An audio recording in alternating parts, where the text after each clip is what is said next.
Hi friends, అందరూ ఎలా ఉన్నారు? ఈరోజు రెసిపీ వచ్చేసి సమ్మర్ స్పెషల్స్ అని చెప్పాలి. సమ్మర్లో ఎక్కువగా వాటర్ కంటెంట్ ఉన్న జ్యూసెస్, అలాగే ఫ్రూట్స్ మనం ఇలా నిమ్మరసాలు ఇలా చేసుకొని తింటూ ఉంటాం కదండి. అలాగే ఇవాళ నేను పుచ్చకాయ జ్యూస్ చేపుతున్నాను. ఇది అందరికి తెలిసిన రెసిపీయే, కాకపోతే తెలియని వాళ్ళ కోసం కూడా చూపిస్తున్నాను అనమాట. ఇలాగైతే నేను ఒక హాఫ్ కట్ చేసి తీసుకున్నానండి. పుచ్చకాయ అనేది చూసారా? ఇది నేను ఎల్లో కలర్ ఫస్ట్ టైం చూస్తున్నానండి. మీలో ఎంతమంది చూశారు అలాగే తిన్నారు కూడా నాకు కామెంట్ సెక్షన్లో కామెంట్ చేయడం మాత్రం మర్చిపోవద్దు.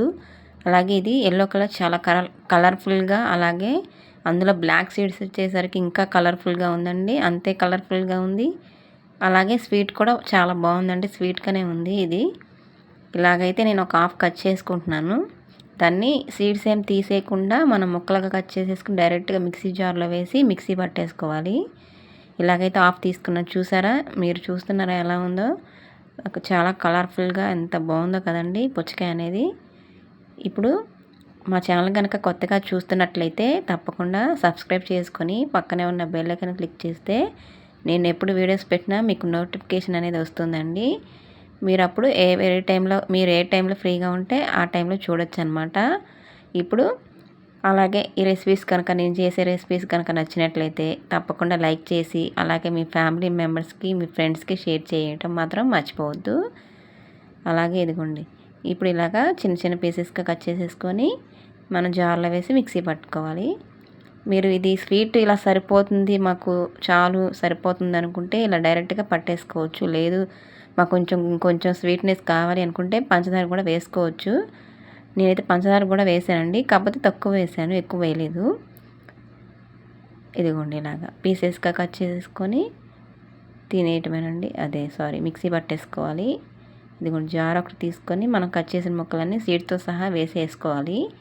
వేసేసుకొని అందులోకి నేనైతే ఒక 3 టేబుల్ స్పూన్ల వరకు పంచదార అయితే తీసుకున్నానండి.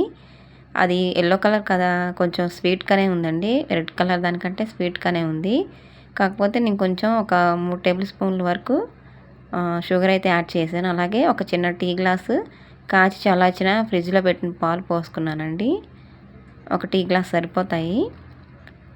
ఇది 2 మనుషులకు వస్తుందండి జ్యూస్ అనేది. ఇదిగోండి, ఇంకొంచెం ఎక్కువ క్వాంటిటీలో చేసుకుంటే ఇంకొక 2 గ్లాసులు పాలు తీసుకోండి. అలాగే నేను చూపించిన పంచదారకి ఇంకొక క్వాంటిటీ పెంచుకోండి. అలాగే ఇది మెత్తగా బ్లెండ్ చేసిన తర్వాత ఇలాగ స్ట్రైనర్లో వేసి వడకట్టేసుకొని ఇలా గ్లాసులో వేసుకుంటున్నానండి. ఎందుకంటే మనం విత్తనాలతో సహా పట్టాం కాబట్టి ఆ విత్తనాలు అనేవి మనకి తగులుతూ ఉంటాయి కాబట్టి స్ట్రెయిన్ చేసుకోవాలి. లేదంటే డైరెక్ట్గా కూడా మనం తాగేయచ్చు. ఇలా నిమ్మరసం వేసుకోండి, చాలా బాగుంటుంది. మీకు ఎంతైతే తినగలరో పులుపు అలాగా వేసుకోండి. ఒక నిమ్మకాయ తీసుకొని ఇలా 2 గ్లాసుల్లో వేసుకోండి. పిండుకున్న తర్వాత ఇలాగా నేనైతే సబ్జాలు నానబెట్టానండి. సబ్జాలు కటోరా కూడా తెలుసు కదా మీకు. సబ్జాలు కటోరా ఈ సమ్మర్లో ఎక్కువగా మనం యూజ్ చేస్తూ ఉంటాం. ఇది బాగా ఒంటికి చలవన్నమాట. ఈ ఐస్ క్యూబ్స్ లాగే ఉన్నాయి కదండి, ఇది కటోరా అనమాట. ఇది నానబెట్టేసుకొని ఫ్రిడ్జ్లో పెట్టుకుంటే మనం ఎప్పుడు కావాలంటే అప్పుడు ఇలాగా జ్యూసెస్లో వేసుకోవచ్చు, మజ్జిగలో వేసుకోవచ్చు, అన్నిటిలో వేసుకొని తాగొచ్చండి. నేనైతే ఇలాగా రెండిట్లో సబ్జాలు 1 స్పూను, కటోరా 1 స్పూన్ వేసి కలిపేశానండి. అంతేనండి. మీరు కూడా తప్పకుండా ఈ జ్యూస్ ట్రై చేసి సమ్మర్లో తీసుకోండి, చాలా మంచిది హెల్త్కి. అలాగే ఎల్లో కలర్ పుచ్చకాయ జ్యూస్ రెడీ అండి. అలాగే మా ఛానల్ సబ్స్క్రైబ్ చేసుకోవడం మర్చిపోవద్దు. Thanks for watching. నెక్స్ట్ వీడియోలో కలుద్దాం.